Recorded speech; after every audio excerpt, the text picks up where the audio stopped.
Chase Claypool, we are 1 week away from the trade deadline. Things are heating up. ESPN has mentioned a billion trades. I saw Pro Football Network say that Christian McCaffrey could come to the Steelers, which is the most nonsense thing in the whole world. I Chase read that Claypool, too. That was a funny. They were basically the trade they suggested was just like Najee and some draft picks straight up. I was like, all right, okay. yeah, like what do you do? It's like, oh, okay, here Najee Harris, who people have a problem with, and like, yeah, there's question marks around Najee this season. Let's just go trade for Christian McCaffrey, who I can't remember the last time was healthy for an entire season. And yeah, he might be phenomenal, but you can't be phenomenal if you're on a football field. Plus, let's give up some draft picks so that we could get a running back to build around when we already have a running back that we could build around that's a lot cheaper than Christian McCaffrey. It was the dumbest trade possibility out there that I've seen in a while. That being said, the good one seems to be Chase Claypool. ESPN's Jeremy Fowler says that the Packers are looking for a possible trade target when it comes to a wide receiver. He named Chase Claypool. I'll tell you this. I talked to somebody about the situation, and what I got is that the Packers are looking for a wide receiver, which I think is pretty well known, and their type of wide receiver seems to fit the mold of Chase Claypool. That doesn't mean that it is Chase Claypool, and a lot of bigger receivers in the NFL these days. So you have no idea, if their only target is Chase Claypool or if he's one of many on their list. Do you think Chase Claypool, there's a real shot that he gets traded within the next 2 weeks? Yes, I do. I think just because you can kind of sell high, he's coming off a really good game. You kind of have to expect that he will kind of be able to keep that up. The Packers seem like a good spot. They need. I don't know if, honestly, if you're trying to make Chase Claypool a number one receiver or whatever, you might be having a bad time. But Chase Claypool is certainly talented enough to make the most of a relationship with Aaron Rodgers. So that makes a lot of sense. I don't think he'd be that expensive for the Packers to get. But yeah, that would make a lot of sense. I don't kind of know where else Chase would go, who else would be kind of looking for him. So really, it seems like it'd be Packers or nothing. Yeah, I look at it as Packers or nothing. I don't know anybody else who would make calls for Chase. But you said that you could probably get him inexpensive. What's inexpensive? What do you expect the Steelers to get for Chase if they traded him by the deadline? Well, so he was a second-round pick. I don't think you're going to get that level of compensation for him. I think you're going to have to look for like a third and maybe some like a third or lower. And if you go any lower than a third, probably some filler, like some young, I don't know, some young Are you something like. taking a third-round pick? I feel like a third-round pick's the lowest I'm going for Chase Claypool, because at that point you might as well just let him rock for. You got him for a whole other season after this. At bare minimum, he's a 6'4", 240-pound guy that you could just line up there and hope that he has a big game. Mm-hmm. But I don't know. I mean, if you're the Packers, are you going to pay more than that? I don't think so. I think you're dead on with the third. But if you're the Steelers, are you giving up more than a third? Like if they're like, hey, we'll give you a 4th-round pick, are you taking a 4th-round pick for Chase Claypool? No, probably not. No, I don't think I am either. I think maybe a third and something. Like if you were like, here's a third and a 6th, I'd say, okay, we could start talking. If it's anything lower than a third, there's just no point. Like at that point, you're just like, well, we can make something out of this guy. At bare minimum, if he gives us 7 catches for 96-yard games a season, that's better than a 4th-round pick, in my opinion. Mm-hmm. Easy. And on top of that, you got Calvin Austin. Like you have room to spare next season to where you could wait if you don't feel comfortable moving him this season. Now, what does he have to do? Like, say he has like a decent season for the rest of the year, finishes like just about 1,000 yards, probably a little bit under, but say he finishes with 900 yards and like 5 touchdowns.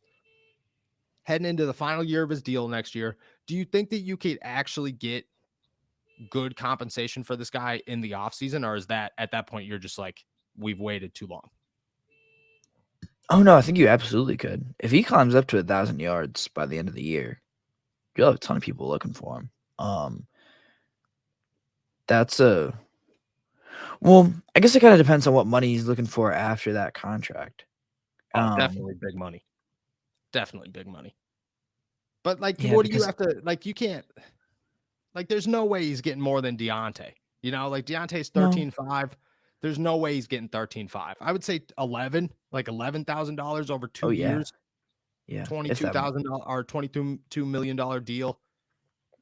I feel like a team would give him that, you know, like or like let him play out his final year and see, because at that point he's going to bet on himself and say, okay, let's see if I could have a big year with a different quarterback, and if I do, then my market's going to skyrocket. Whereas if it's in Pittsburgh, there's no chance he's getting another deal here, and they're just going to let a guy who's got all of those physical attributes walk. I just feel like that doesn't make any sense, because you don't want to do that. Like, you don't want to invest a second round pick in a guy who the rest of the NFL probably still believes in. Like, there's no way he's just going to go unsigned or sign a nonsense Juju Smith-Schuster 1-year deal somewhere. Like, he's going to get actual money somewhere, and you're just going to let that walk. I think that at some point you got to pull the trigger and say, all right, we'll give up whatever we could get for this guy, because it's better than just letting him go. But I think that's got to be like right, a third round pick ish,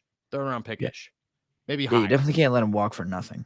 That's No, I think that personally, I think that you could in the offseason probably get a second round pick for Chase Claypool.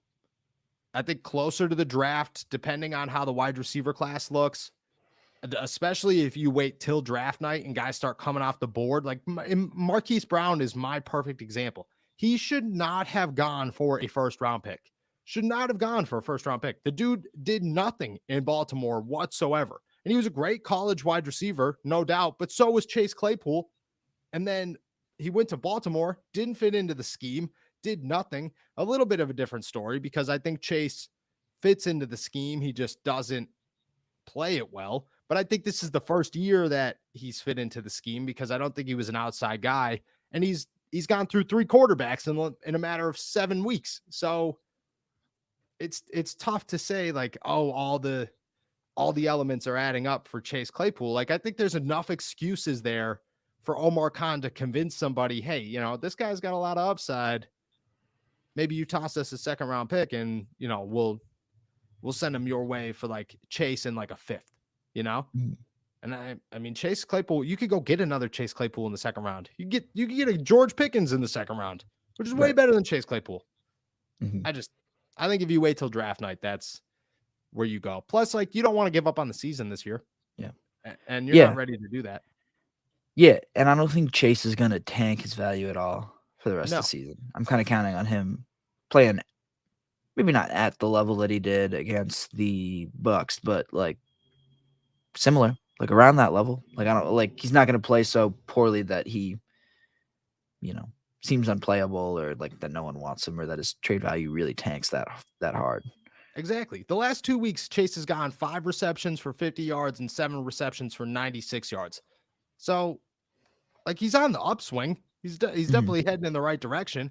If you could get 75 yards a game, finish with 5 or 6 touchdowns on the year, somebody's calling. Like, this dude's way too big, way too fast, way too physical for you to say, no, we're just gonna ignore this guy. Especially if the Steelers make it known to teams like, hey, Chase is a little bit on the trading block. I think mhm. I think come the offseason, his value's through the roof. But I don't expect anything to happen by week 8.